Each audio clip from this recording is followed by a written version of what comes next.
Morning, everyone. Just doing a little bit of a market update here, and on this Monday morning, it is 7:16 a.m.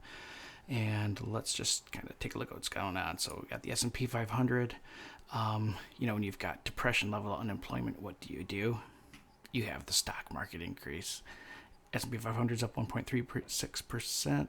Nasdaq's up 110 points, recovering very nicely.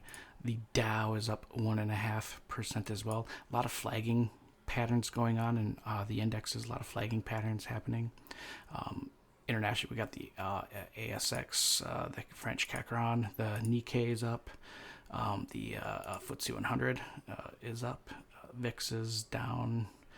Natty gas is up. Oil is up almost 10%. We have contract expiry coming up, so you know, after hitting negative $36 a barrel, we'll see how this goes. Treasury yields are up. The 10 is up 3%. The 20 or the 30 is up 1.77. Cryptocurrency markets rallying, doing very well actually.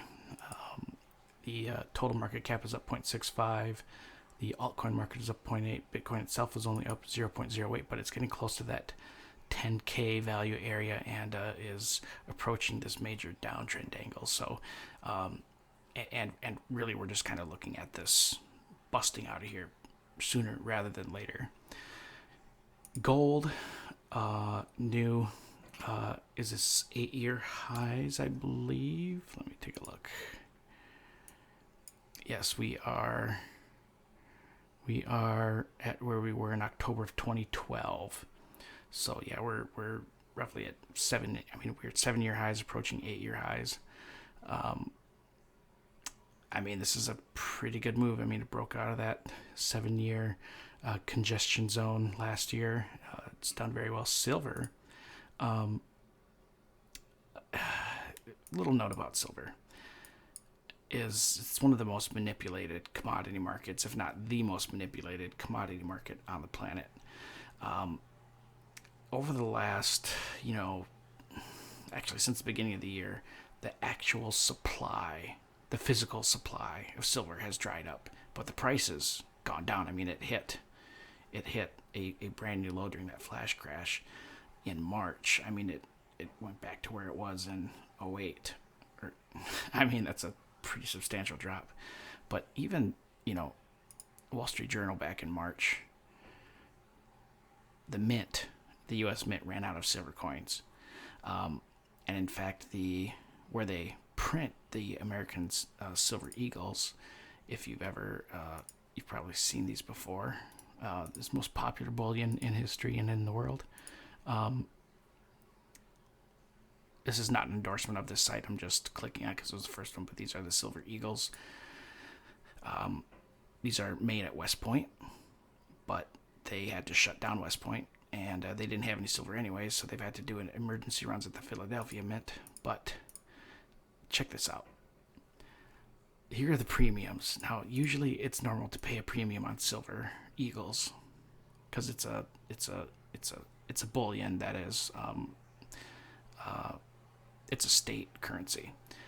43.46% premium. Now, when I buy silver, typically, if we get silver rounds, which are just silver with a different, face on it, I mean, it's not minted by the United States. It's just regular silver.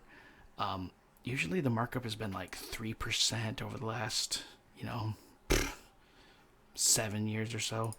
But lately, this was as high as like 30%. Because there's none to be found. there's like no silver around anywhere. The physical is just, it's not there. And so we're finally seeing what we call the paper price, which is this, kind of catch up to where the physical spot price really is at, as it's related to supply. So AUG USD, this is the ratio of gold, of how much silver you need to equal an ounce of gold. This is the highest it's ever been in history, right up here. And so you really have to think of two things that are going to happen. Either gold is going to collapse and silver will stay flat. Don't see that happening. or silver's really going to outperform gold and catch up to gold's performance, which is the most likely scenario. So keep a lookout for that. Dollar index, we're down. Actually, we're just pretty flat here. The yen index is down 0.36%. Makes sense. We've got a lot of risk on going on right now. So, yeah. But anyways, you guys take care of yourselves, and I look forward to talking with you in our live sessions.